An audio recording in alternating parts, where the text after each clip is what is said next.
All right, so now we can start with the next topic.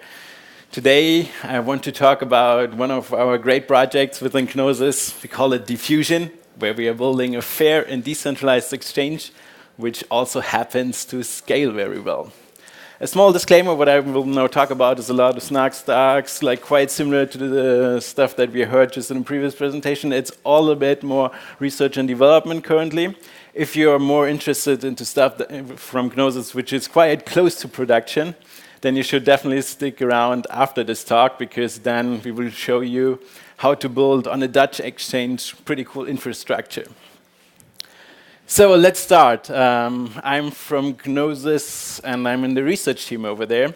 And our research was focused pretty much on how can we actually build scalable market mechanisms.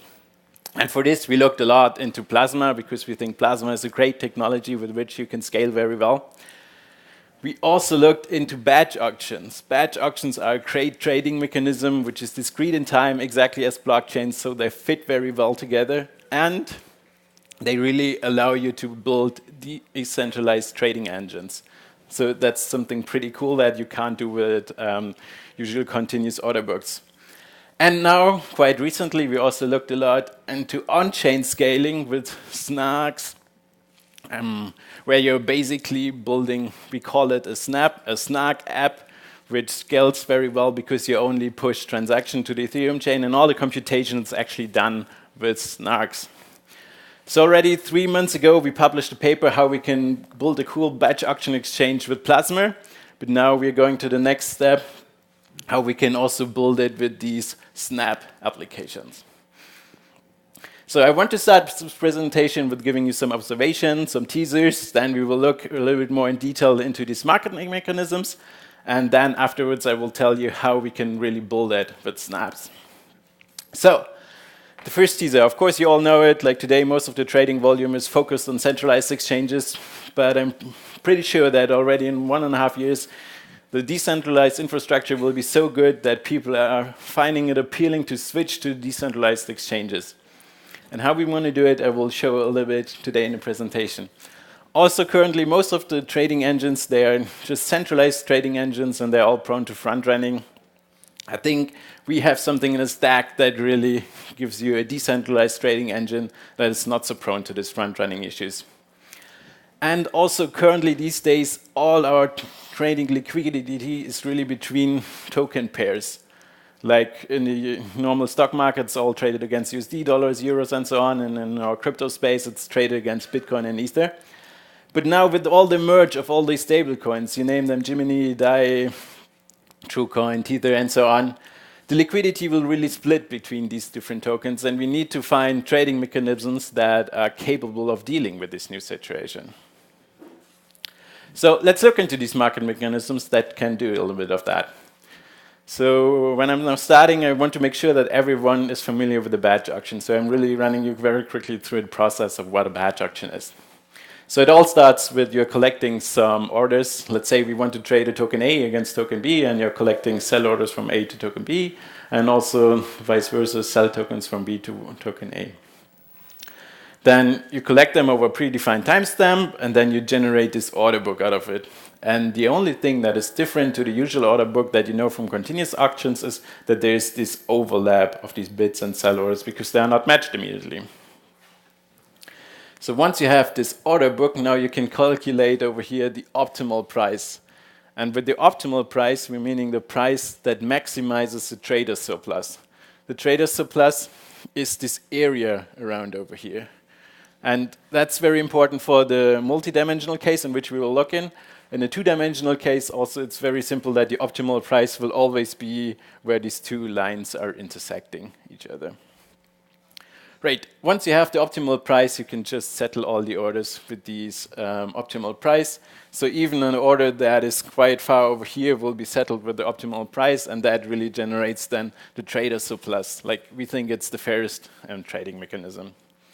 Another concept I want you to familiarize with are ring trades. So imagine again, we have the two tokens, A and B, and there's only a sell order from A to B, but not the inverse sell order. So actually, you cannot execute any trade.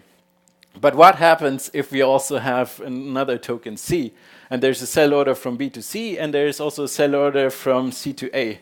Then what happens? We can suddenly close the ring and generate a trade out of it. So these two things, the ring trades and the batch auctions, they are kind of the basic for our multi-dimensional order book approach. Again, let's say again we have over here these three different tokens, A, B, and C. And between all of these tokens, we have collected orders, and they form these overlapping order books. Now what we can do, we can map them into a multi-dimensional space where we have on each axis the prices. So on one axis, price A over B, on the other one, price C over A, and the last one, C over B. And then each of these points basically represents a set of prices. And if we are plugging in these prices into the order books over there on the left, we can calculate the trader's surplus of these prices. And now we are interested in these prices which generate the highest trader's surplus, because they will be the fairest prices in the end. So over here, it's somewhere over there in the yellow area. And why are we interested in them? Because this really executes all ring trades at the best possible prices.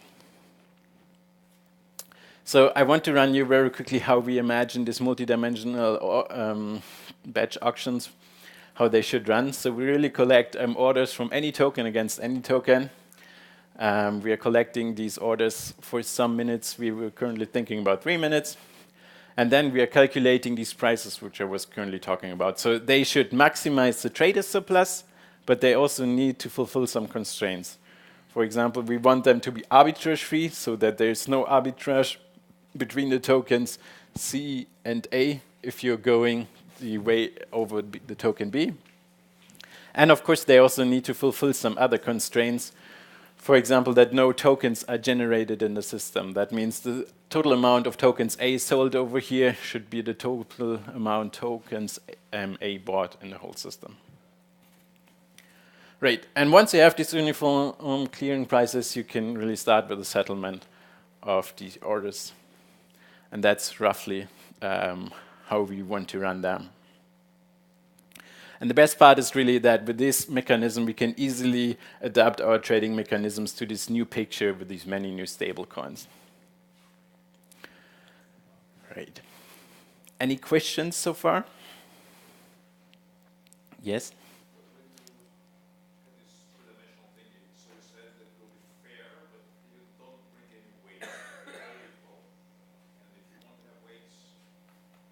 Right. You're talking about this slide?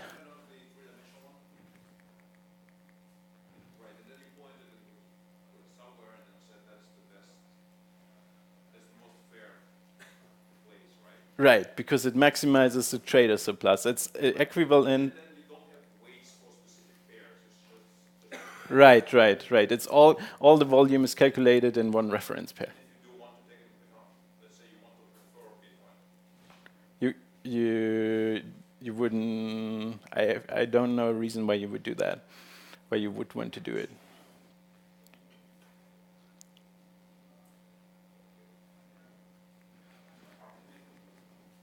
I don't think so. Okay, I will take more questions at the end. Let's work on with these scalable batch auctions. So how do we actually make that all scalable, and how do we run it on the Ethereum chain? So we had already our first solution that works pretty well with Plasma. So over there we have a specification that easily gives the 3-minute batch times.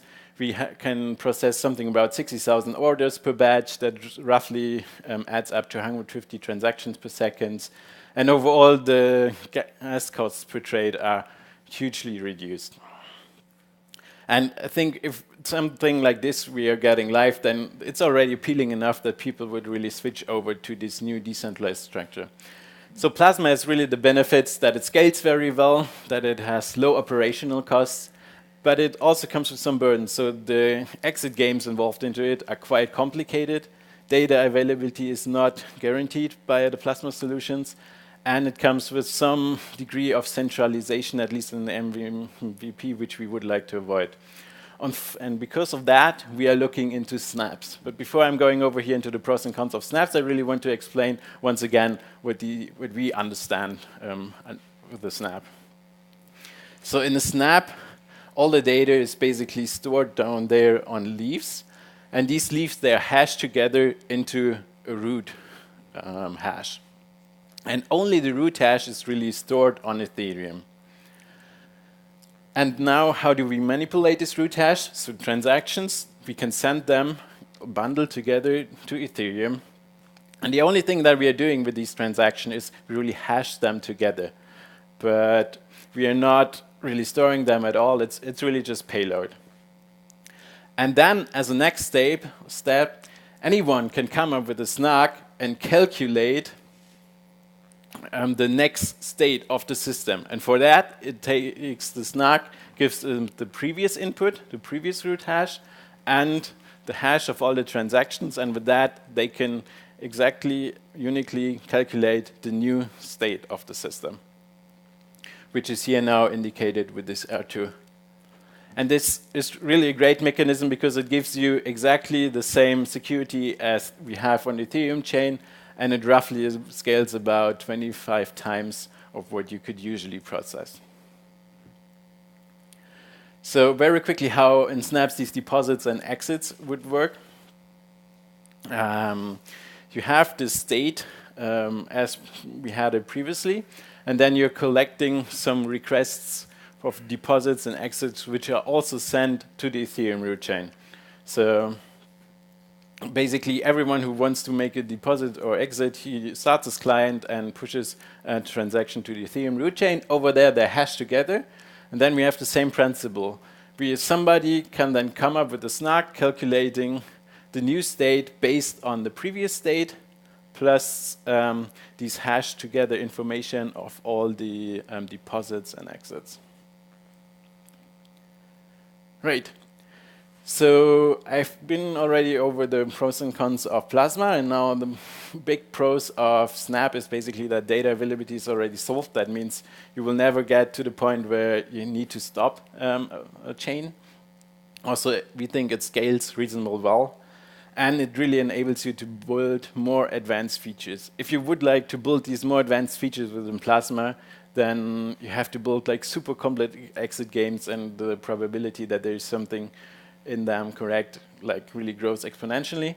And with here, you just build them into the snarks, and it's, I would say, much, much easier. But of course, the downsides are that the operation costs compared to Plasma are a little bit higher, and also calculating these snarks is pretty expensive. But anyways, we have now written down a specification how we would like to build this decentralized exchange, which we are calling Dfusion, with the Snap technology. So the expectations for Dfusions are clear. We will have pretty quick batch times, also in some minutes around, and we will process roughly 1,000 orders easily with a gas amount that fits in one block. That's pretty cool. And we will have a very good decentralized trading engine, and I will now talk a little bit more about that, like how the whole process works now with our Dfusion exchange. So the Dfusion exchange consists of different process steps, and the first process step is basically the order collection. And over here we have on the left side down there some traders, and they are sending the orders to some operators. There could also be several operators. That's really not an issue. And then this operator is bundling these orders together and then sends them as a package to the Ethereum chain. So then it's really the cheapest. And on the Ethereum chain, we do nothing special with them. We just hash them and make the data available. And then, as a next step, we do the price calculation. So basically, when all the orders are in the blockchain and the first step of the order collection is finalized, then everyone can start to calculate the best prices. You know, when we talked about these market mechanisms, we said that we want to find the optimal trader surplus. And this solution, finding it, is an MP-hard problem. And now everyone can start his own computer who wants to and join and push their best solution into the blockchain. And over there in the blockchain, we have a smart contract that simply keeps track of the biggest trader surplus depending on the prices, and then picks in the end the best one. And with that, we are getting the best prices into our system in a very sweet, decentralized way. Right.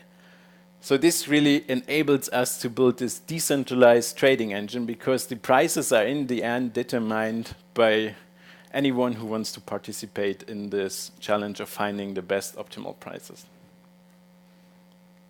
Right, and now once we have these best prices, we of course need to settle it. And there we need to calculate a huge stack. So we are starting with the previous state of our whole system, of our snap. And then we are calculating a snark that basically does all the settlement in one step. So we are taking in the snark the previous state. We are taking the hash of all these orders. So all the information of what the orders actually are, they're getting into the system with this hash. And we are taking the prices. And then, of course, the snark needs to verify that these prices are fair, that these prices satisfy some constraints, that they are not generating any tokens and so on, and they need to update this root hash. But we can write these snarks easily for up to 10 to, I think, 5,000 or 10,000 orders. It's possible on Ethereum. So this is now the whole process picture. Just to catch you up again, at the beginning we have this order collection. Then anybody can provide the best prices that they find, and then in the end we can all settle it all in a very decentralized manner.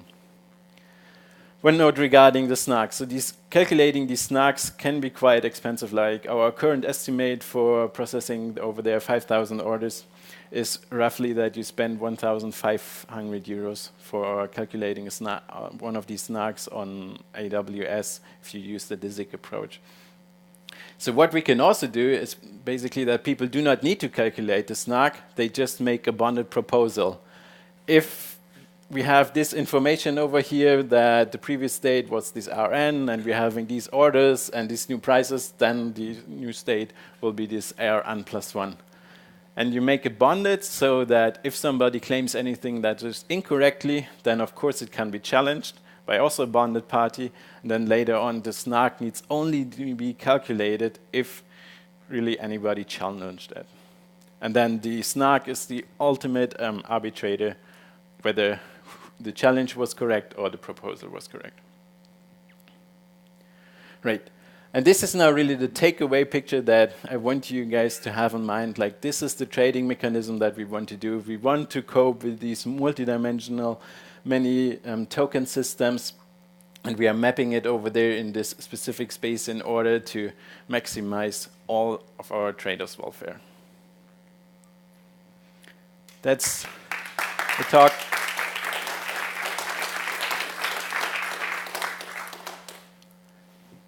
I definitely want to thank over here the whole team. They put incredible work into it. Really great. So now I'm definitely taking questions. How do you solve the trust setup? Yeah, definitely that's a problem that needs to be solved at the very beginning before we are deploying it. And we would definitely do something similar as ZK Cash did. So basically doing this whole setup ceremony and so on. But definitely with these huge snarks where you'd probably need to run something on parallel clusters and so on, it will be a new magnitude of challenge. That's for sure true. So definitely this will be the challenge, but we can also look whether we can maybe at some point switch to Starks. That's still open. We will have to see what is easier in the end, for sure. Yes? I missed somehow the part of the type of order that you can put in such a batch order. So when I sell a token, what price can I expect to have a mechanism to set? Yes, you definitely set in a limit price, and then you will either get the limit price or a price which is better. And that's not the question. The more interesting question was for the can you go back to that slide with the three steps? Yeah, for the max surplus function, like when you submit the surplus, do you have to verify the submissions by the calculators? yes, we would already bond them over there. Exactly. I have not put that in too much, but definitely if you're submitting a solution over here, and then you get elected as the maximum provider of the surplus, then definitely your solution will only be valid if you have won it in the first place. How long does it take for a trade to complete? I see many blocks here. I guess it's like from when I submit my order to when it gets filled. Do you have an idea of how long that would take? So we have, of course, an idea. It's definitely not concrete numbers, but we think it all sticks in minutes. So the order collection we would probably run for roughly 3 minutes, and then the price calculation would run for another 3 to 10 minutes. And in this period already the next order collection can start. So you should really be finished then, let's say 15 minutes for sure. Yeah, but this is really currently R&D, and yeah, we will figure out the exact spec later. Something Yeah. very related to that one. So, but for the exit for the challenge game, you need also a lockup period after the trade, right? Exactly. That would extend it a little bit more, definitely. Yes? Right. If the orders are not touched at all, then they will basically just be left out. They will not cause any status update. You would need to resubmit it, or we can probably also find out some smart ways where it stays in the system. But I wanted to here present really the easy solution. Maybe we'll also first implement the easy solution. Let's see. But definitely you can find ways where we are how the orders are getting into the system is basically via this order hash, and we can manipulate the order hash very intelligently so that orders are staying in the system for the next batch auctions.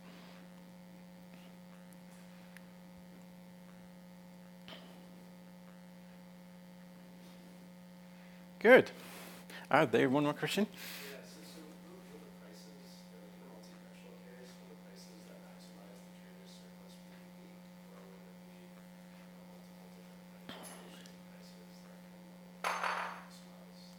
So we found out that it's a convex problem, and there will be definitely an optimal solution. But it is quite hard to find them in 10 minutes, and that's really why we think about the system, hey, that we should give everyone a chance to calculate these prices. And then if you have several parties which are competing with each other, they will push it very hard to the optimal prices, to the limits that are existing. Is there like a maximum number of trading pairs that you can support because of the difficulty in calculating them? It really depends on how we set up the snarks. Like, we have investigated different options how to do it. In one option, it really played a big part, and we said, hey, we do not want to have more than 30 tokens.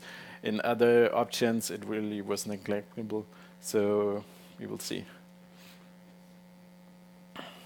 Yes? Are there any incentives to call the settlement functions?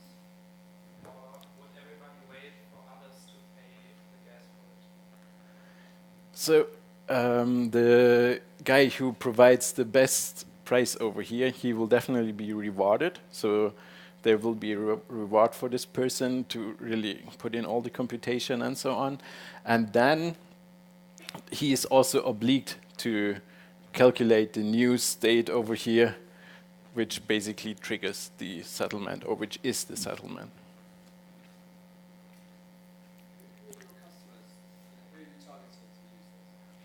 We think that it's beneficial for usual customers who just want to do a trade and who have time for, let's say, 20 minutes. And we really hope that this will be an exchange, because it's so fair and because it's very decentralized. It won't be shut down tomorrow by some legal entity or some other things that might emerge.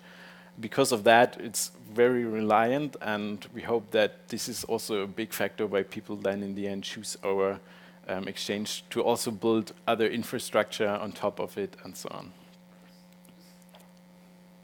Obviously, in this marketplace, the speed and efficiency of completing trades is generally a big KPI in terms of getting people to use it. Always before speed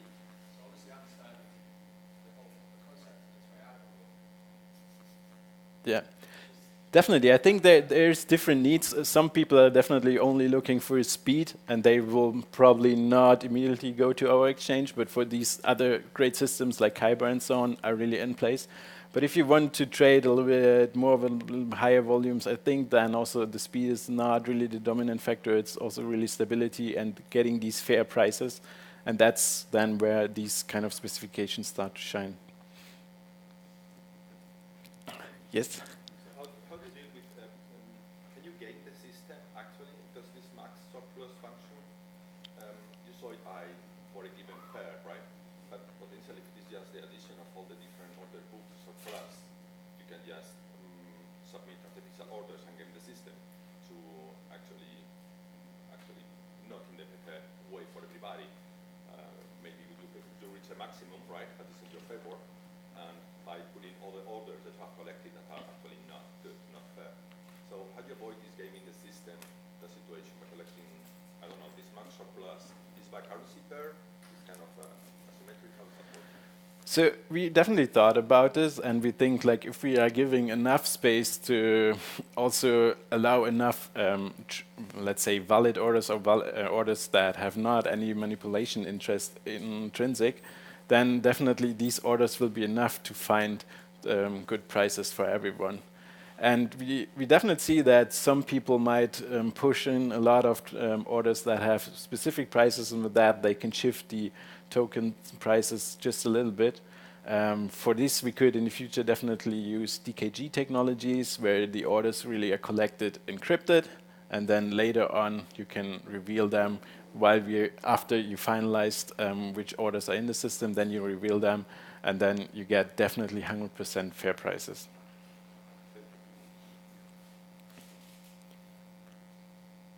Good. Then thank you for your attention.